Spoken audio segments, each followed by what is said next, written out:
તૃતીયઃ પાઠઃ સુભાષિતાની સુભાષિતો.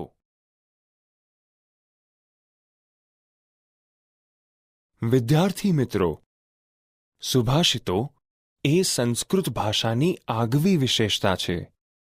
સંસ્કૃત ભાષામાં દ્રષ્ટાંતના માધ્યમથી તો ક્યારેક સ્થિતિને દર્શાવીને વ્યક્તિઓને શાણપણનો માર્ગ બતાવવાનું, ક્યારેક મૃદુ હાસ્ય જન્માવવાનું, ક્યારેક સમાજના દૂષણો તરફ નિર્દેશ કરવાનું, તેમજ ક્યારેક વ્યવહારના માર્ગોનો બોધ કરવાનું, એમ અનેક કાર્યો સુભાષિતોના માધ્યમથી સમજાવવામાં આવ્યા છે.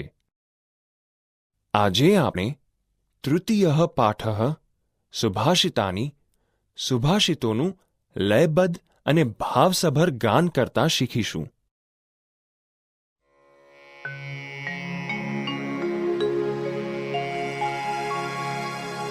પૃથિવ્યાં ત્રીણિ રત્નાની જલ્મનમ સુભાષિતમ મૂઢે પાષાણખંડેષુ રત્નસંજ્ઞા વિધીયતે. અયં નિજ પરો વેતિ ગણના લઘુચેતસામ ઉદાર ચરિતાનામ તુ વસુધૈવ કુટુંબકમ.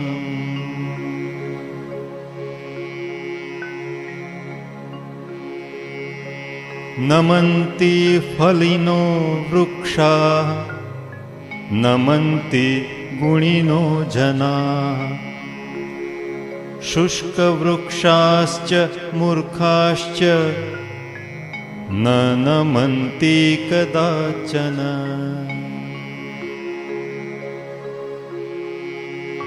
ઉદ્યમઃ સાહસં ધૈર્યં બુદ્ધિ શક્તિ પરાક્રમઃ ષડેતે યત્ર વર્તન્તે તત્ર દેવઃ સહાયકૃત. ઉદ્યમેન હિ સિદ્ધન્તિ કાર્યાણિ ન મનોરથે નહિ સુપ્તસ્ય સિંહસ્ય પ્રવિશન્તિ મુખે મૃગાઃ.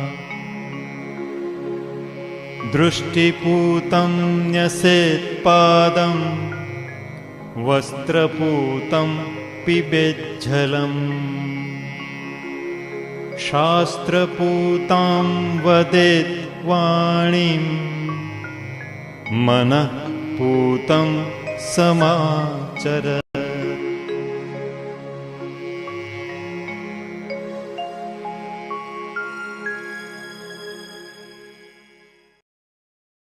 એક. પૃથિવ્યાં ત્રીણિ રત્નાની જલમન્નમ સુભાષિતમ મૂઢૈઃ પાષાણખંડેષુ રત્નસંજ્ઞા વિધીયતે. ભાવાર્થ: પૃથ્વી પર 3 રત્નો છે: પાણી, અનાજ અને સુભાષિત. મૂર્ખ માણસો પથ્થરના ટુકડાઓને રત્ન એવું નામ આપે છે. સમજૂતી: રત્ન એટલે મોંઘી વસ્તુ. હીરા, માણેક, મોતી વગેરે રત્ન તરીકે ઓળખાય છે. આ તમામ આપણને ખનિજ તરીકે પ્રાપ્ત થાય છે, જે આખરે તો પથ્થરના ટુકડાઓ છે. આ સુભાષિતમાં પાણી, અનાજ અને સુભાષિત એ 3ને રત્ન તરીકે ઓળખાવેલા છે. તેટલું જ નહીં, પથ્થરોના ટુકડાઓને રત્ન ગણનારને મૂર્ખ કહેલા છે. આપણને પાણી અને અનાજ વગર જેમ ચાલતું નથી, તેમ ઉત્તમ જીવન જીવવા માટે શ્રેષ્ઠ વિચારો સિવાય પણ ચાલતું નથી. શ્રેષ્ઠ વિચારોથી જ વ્યક્તિ શ્રેષ્ઠ બનતો હોય છે. તેથી જ વ્યક્તિના બાહ્ય અને આંતરિક જીવનને મજબૂત બનાવતા હોવાથી પાણી, અનાજ અને સુભાષિતને પૃથ્વી પરના 3 રત્નો તરીકે સાર્થક રીતે ઓળખવામાં આવ્યા છે. 2. અયમ નિજઃ પરોવેતિ ગણના લઘુચેતસામ ઉદારચરિતાનામ તુ વસુધૈવ કુટુંબકમ. ભાવાર્થ: આ પોતાનો છે અને આ પારકો છે એવી ગણતરી સંકુચિત મનવાળાઓની હોય છે. ઉદાર મનવાળાઓને માટે તો સમગ્ર પૃથ્વી જ એક પરિવાર જેવી છે. સમજૂતી: આ સુભાષિતમાં કહેવાયું છે કે આ મારું અને આ બીજાનું એ પ્રકારની ગણતરી સંકુચિત મનોવૃત્તિવાળા ધરાવે છે. પરંતુ ઉદાર મનોવૃત્તિ ધરાવનારા લોકો માટે તો સમગ્ર પૃથ્વી જ એક પરિવાર સમાન છે. આપણી ભારતીય સંસ્કૃતિ વિશ્વ શાંતિ માટે ઉત્તમ વિચારો આપવાનું સામર્થ્ય ધરાવે છે. અત્યારના સમયમાં વિશ્વમાં ઊભી થયેલી સમસ્યાઓ, આંતરકલહ, આતંકવાદી ઘટનાઓ અને માનવ સર્જિત ઉપદ્રવોએ વિશ્વના લોકોને ચિંતિત કરી મૂક્યા છે. આ સુભાષિત દ્વારા વર્તમાન સમયના લોકોની સંકુચિત મનોવૃત્તિનો ખ્યાલ આવે છે.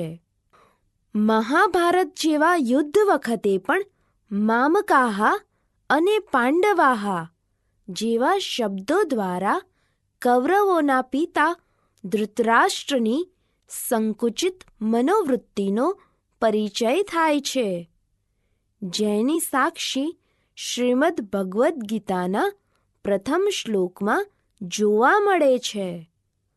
અહીં તેમણે કૌરવોને મામકાહા એટલે મારા પુત્રો અને પાંડુના પુત્રોને પાંડવાહા એમ કહી સંબોધન કર્યું હતું. 3. નમંતી ફલીનો વૃક્ષાઃ નમંતી ગુણીનો જનાઃ શુષ્ક વૃક્ષાશ્ચ મૂર્ખાશ્ચ ન નમંતી કદાચન. ભાવાર્થ: ફળોવાળા વૃક્ષો લચી પડે છે, ગુણવાન માણસો નમે છે, સૂકા વૃક્ષો અને મૂર્ખ માણસો કદી પણ નમતા નથી. સમજૂતી: આ સુભાષિતમાં નમ્રતાનો ગુણ ધરાવનાર ફળવાળા વૃક્ષનું દ્રષ્ટાંત આપવામાં આવેલું છે. જેમ ફળવાળું વૃક્ષ નમે તે જ પ્રમાણે ગુણીજન પણ નમે છે, જેથી આ બંને સમાજમાં આદરપાત્ર બને છે. પરંતુ સૂકા ઝાડ અને મૂર્ખાઓ કદી પણ નમતા નથી, એટલે જ સૂકા ઝાડને લોકો કાપી નાખે છે અને મૂર્ખાઓનો તિરસ્કાર કરે છે. નમ્રતાને વ્યક્તિમાં રહેલા ગુણો પૈકી મહત્વનો ગુણ ગણવામાં આવે છે.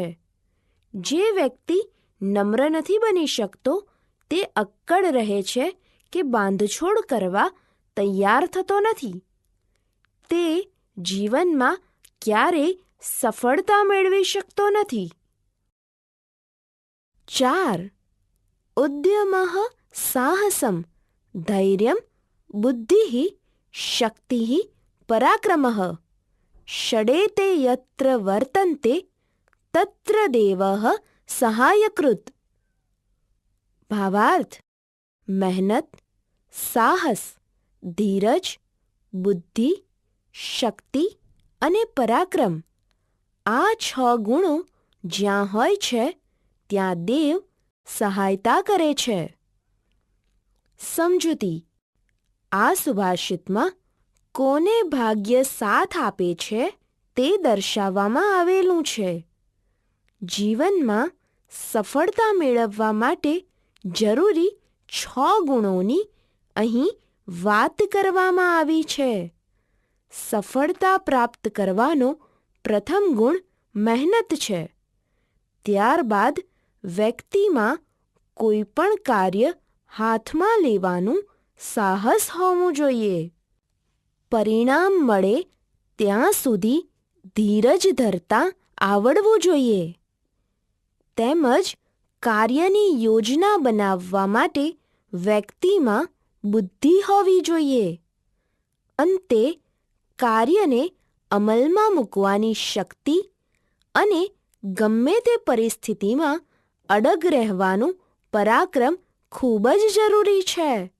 જો આપણામાં આ 6 ગુણો હોય તો જ આપણને સફળતા મળે છે, એટલે કે દેવ સહાય કરે છે.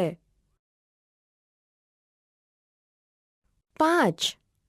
ઉદ્યમેન હિ સિદ્ધ્યન્તિ કાર્યાણિ ન મનોરથૈઃ નહિ સુપ્તસ્ય સિંહસ્ય પ્રવિશન્તિ મુખે મૃગાઃ. ભાવાર્થ: મહેનત વડે જ કાર્યો પાર પડે છે, મનમાં વિચારો કરવાથી નહીં. સૂતેલા સિંહના મોઢામાં પ્રાણીઓ જાતે પ્રવેશ કરતા નથી. સમજૂતી: પુરુષાર્થનો મહિમા ગાતું આ સુભાષિત ખૂબ જાણીતું છે. અહીં સિંહના ઉદાહરણ દ્વારા મહેનતનું મહત્વ સમજાવવામાં આવ્યું છે. કોઈ પણ કામમાં સફળ થવા માટે મહેનતની જરૂર પડે છે. ફક્ત મનમાં વિચારો કરવાથી કોઈ પણ કામમાં સફળતા મળતી નથી.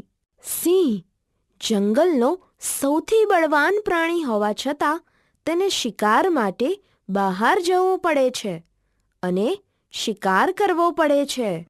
જંગલના પ્રાણીઓ સામે ચાલીને તેના મોઢામાં આવતા નથી.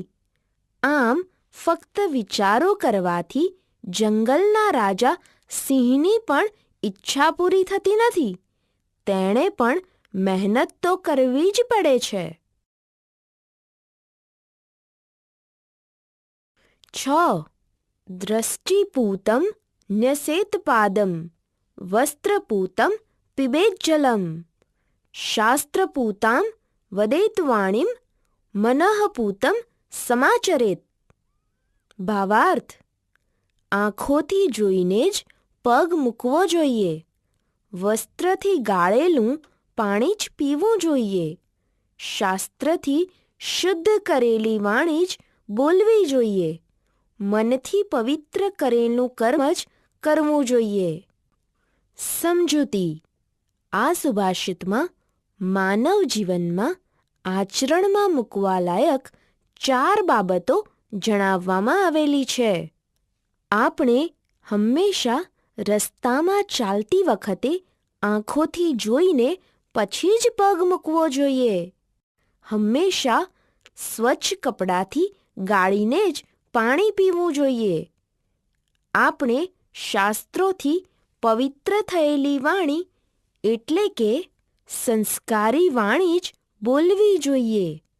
ક્યારેય પણ અપશબ્દો ન બોલવા જોઈએ અને હંમેશા કોઈ પણ કામ મન લગાવીને જ કરવું જોઈએ.